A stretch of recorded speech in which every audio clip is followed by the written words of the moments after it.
ఏ జెండా కోసం పనిచేస్తారో సమాధానం చెప్పాలి. ఆయన ఎజెండా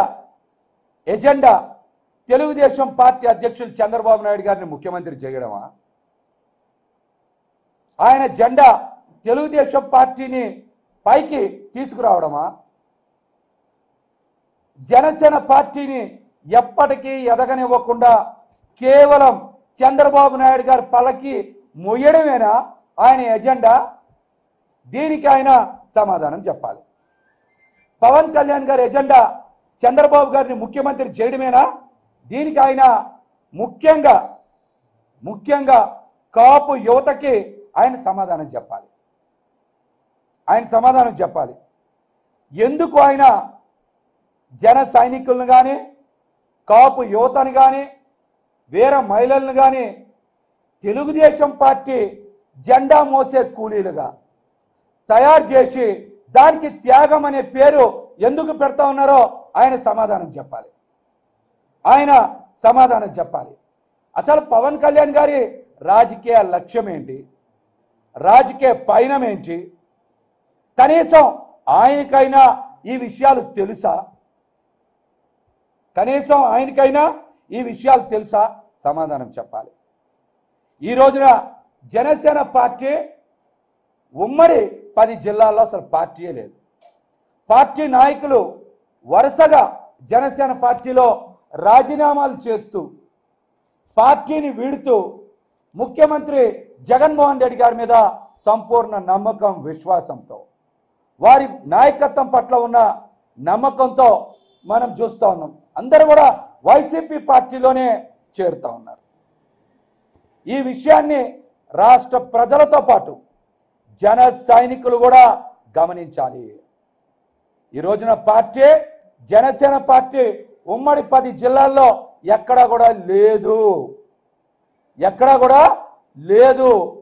2 గోదావరి జిల్లాల్లో కొద్దిగా విశాఖపట్నంలోనే పార్టీ ఉంది కానీ మిగతా ఉమ్మడి 10 జిల్లాల్లో జనసేన పార్టీ నాయకత్వం కానీ జన సైనికులు కానీ ఎక్కడా లేరు. అది కూడా అందరూ గమనించాలి. మిగిలి ఉన్న జన సైనికుల్ని కొద్దిపాటి జనసేన నాయకుల్ని జెండా మూసే కూలీలుగా పవన్ కళ్యాణ్ గారు తయారు చేసి పెద్ద ఎత్తున భారీ ఆర్థిక ప్యాకేజ్ చంద్రబాబు నాయుడు గారి దగ్గర పుచ్చుకున్నారన్నమాట వాస్తవం. ఈ విషయాన్ని అందరూ కూడా గమనిస్తూనే ఉన్నారు. చంద్రబాబు నాయుడు గారు అరెస్ట్ అయిన తర్వాత పవన్ కళ్యాణ్ గారు రాజమండ్రి వెళ్ళి మిలాఖత్ అయిన తర్వాత పవన్ కళ్యాణ్ గారు కొన్న ఆస్తులు ఎంత, ఎక్కడెక్కడ కొన్నారు, ఎంత విలువ కొన్నారో పవన్ కళ్యాణ్ గారి రాష్ట్ర ప్రజలకు చెప్పాలి. చెప్పకపోతే కొన్ని ఆస్తుల్ని నేనే బహిర్గతం చేస్తా. కొన్ని విషయాలు నాకు తెలుసు కాబట్టి ఆధారాలతో సహా బయట పెడతా.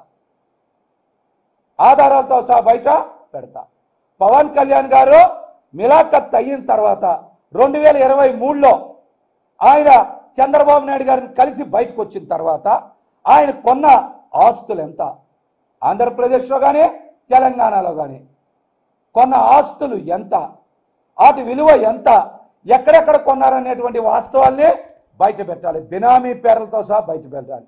పెట్టకపోతే ఖచ్చితంగా నేను నా దగ్గరున్న ఆధారాలు కొన్నిటిని బయట పెడతానని కూడా ఈ సందర్భంగా తెలియజేస్తా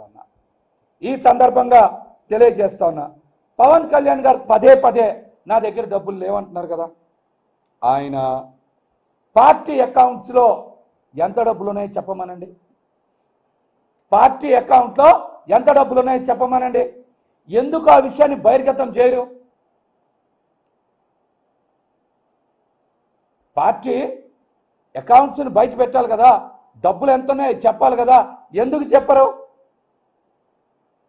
ఎప్పుడు కూడా తీసుకున్న డబ్బులకి ఇంతవరకు లెక్కలు చెప్పరు. జనసేన పార్టీలో నా సేన కోసం నా వంతు అని మీరు వసూలు చేశారు కదా, ఈ అకౌంట్స్ని బయట పెట్టాలి. అదేవిధంగా గతంలో మంగళగిరిలో జనసేన పార్టీ కార్యాలయం కొనుగోలు చేయడానికి డబ్బులు మీకు ఎక్కడి నుంచి వచ్చాయి, ఏ ఖాతాలో నుంచి వచ్చాయి అనేది కూడా మీరు బహిర్గతం చేయాలి. మీరు బహిర్గతం చేయాలి. అదేవిధంగా జనసేన పార్టీ ఎలక్ట్రల్ బాండ్స్ ద్వారా సేకరించిన నిధులు ఎంత? 2 కోట్లు, 5 కోట్లు, 10 కోట్లు మీకు ఎంతమంది ఇచ్చారో మీరు బహిర్గతం చేయాలి. ఎలక్ట్రల్ బాండ్స్ ద్వారా సేకరించిన నిధుల్ని బయట పెట్టాలి. దేశంలో అన్ని పార్టీలు కూడా వెబ్సైట్లో బయట పెడుతున్నాయి కదా, కాబట్టి జనసేన పార్టీ అధ్యక్షులు పవన్ కళ్యాణ్ గారు ఎలక్ట్రల్ బాండ్స్ ఇవ్వడం ద్వారా సేకరించిన నిధులు చిన్న అడగట్ల. నేను కూడా మీరు రాష్ట్ర ప్రజలకు చెప్పండి, 2 కోట్లు, 5 కోట్లు, 10 కోట్లు ఇచ్చిన వాళ్ళ వివరాల్ని బహిర్గతం చేయండి, వెబ్సైట్లో పెట్టండి. ఎన్ని కోట్ల రూపాయలు సేకరించారనేది ఆ వాస్తవాల్ని మీరు బయట పెట్టాలి. రాష్ట్రంలో చాలా పార్టీలు పెడుతున్నాయి, దేశంలో చాలా పార్టీలు పెడుతున్నాయి, వెబ్సైట్లో పెడుతున్నాయి కదా. ఆమ్ ఆద్మీ పార్టీ లాంటి ఎవరు చాలామంది పెడుతున్నారు. అట్లాంటివి మీరు బయట పెట్టండి. అదేవిధంగా కౌలు రైతులు ఆత్మహత్య చేసుకుంటే వాళ్ళకి ఆదుకునేందుకు 3000 కుటుంబాలకి 1,00,000 రూపాయలు ఇస్తాము, 30 కోట్లు అవుతాయని చెప్పారు. మంచిది. దానికి ఒక సెపరేట్ అకౌంట్ కూడా ఓపెన్ చేసామని చెప్పారు. అది కూడా మంచిదే.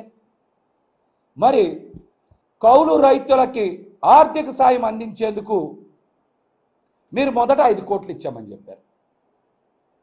ఆ తర్వాత విదేశాల్లో ఎంతో కష్టపడి తాము సంపాదించుకున్న సంపాదనని మరి కౌలు రైతులకు అందించాలని జనసేన పార్టీ అభిమానులు, జన సైనికులు సుమారు 15 నుంచి 20 కోట్ల రూపాయలు మీకు ఇచ్చిన మాట వాస్తవమా కాదా?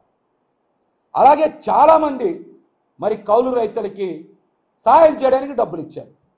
ఆ డబ్బులు మొత్తం ఎంత వచ్చాయి? మీరు ఇచ్చింది 7 జిల్లాల్లోనే కదా, మిగతా 6 ఉమ్మడి జిల్లాల్లో ఇంతవరకు ఇవ్వలా. కాబట్టి ఆ ఖాతాలో అంటే కౌలు రైతుల ఖాతాకి వచ్చిన విరాళాలు ఎంత, మీరు ఇచ్చింది ఎంత, ఇంకా ఆ ఖాతాలో ఉన్న డబ్బులు ఎంతో కూడా మీరు సమాధానం చెప్పాలి. మాటికి నేను నిజాయితీ పరుణ్ణి, నేను ట్రాన్స్పరెంట్గా ఉంటా, నేను ఏదైనా సరే అందరి ముందు మాట్లాడతా అని చెప్తున్నారు కదా. ఈ విషయాన్ని కూడా మీరు బహిర్గతం చెయ్యాలి, బయటికి చెప్పాలి. అదేవిధంగా మీరు రాష్ట్రంలో ఎవరైనా సరే తిరుమల తిరుపతి దేవస్థానానికి విరాళాలు ఇస్తారు. అక్కడికి వెళ్ళి వాళ్ళు విరాళం ఇచ్చి వాళ్ళ యొక్క మొక్కుని చెల్లించుకోవడము, వాళ్ళకున్న నమ్మకాన్ని చూపించడమో చేస్తారు. కానీ రాష్ట్రంలో ఒక్క పవన్ కళ్యాణ్ గారు మాత్రమే దశావతారం టెంపుల్ కాజా దగ్గర ఉంది కదా, అక్కడ మాత్రమే విరాళం ఇస్తారు. ఆయన మాత్రం తిరుమల వెళ్ళి దర్శనం చేసుకుంటారు, తిరుపతిలో బహిరంగ సభలు పెడతారు, సెంటిమెంట్ అని చెప్తారు. కానీ తిరుమల తిరుపతి దేవస్థానానికి మాత్రం ₹1 కూడా విరాళం ఇవ్వరు. కానీ ఆయనకి కాజా సమీపంలో ఉండేటువంటి దశావతారం టెంపుల్ అంటేనే బాగా ప్రేమ, బాగా నమ్మకం. అక్కడ మాత్రమే విరాళం ఎందుకు ఇస్తారో సమాధానం చెప్పాలి. అసలు ఈ విషయం మాకే అర్థం కావట్లా.